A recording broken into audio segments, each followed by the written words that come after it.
দুদিন আগেই স্মরণকালের সবচেয়ে ভয়ানক ভূমিকম্প কাঁপিয়ে দিয়ে গেল গোটা বাংলাদেশকে, আর তাতে প্রাণ গেছে 10 জনের। সেই রেশ কাটতে না কাটতেই এবার ঘূর্ণিঝড়ের আশঙ্কা। ফেসবুকে দেওয়া এক পোস্টে এমন তথ্যই জানিয়েছেন আবহাওয়া ও জলবায়ু গবেষক মোস্তফা কামাল পলাশ।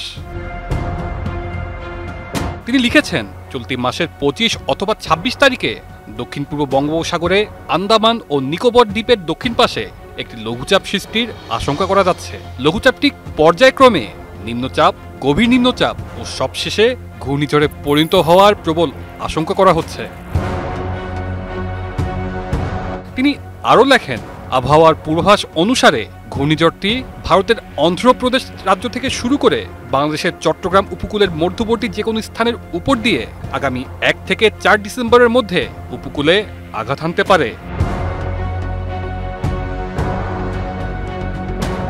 মোস্তফা কামাল পলাশ আরও লেখেন, সম্ভাব্য ঘূর্ণিঝড়ের কারণে 30 নভেম্বর থেকে 5 ডিসেম্বর পর্যন্ত বাংলাদেশের উপরে হালকা থেকে মাঝারি মানের বৃষ্টিপাতের প্রবল সম্ভাবনা রয়েছে।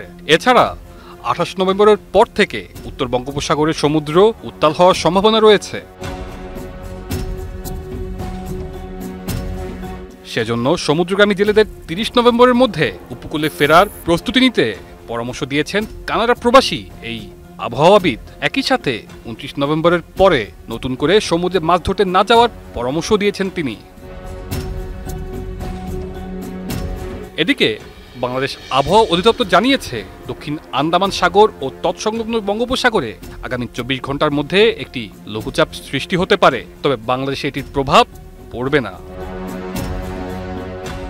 তারা আরও জানিয়েছে, একের পর এক দেশে ভূমিকম্প আর তার সাথে নতুন করে ঘূর্ণিঝড়ের হানা বাংলাদেশের উপর আসলে কোন বিপদ অপেক্ষা করছে, আর সেটাই এখন দেখার বিষয়।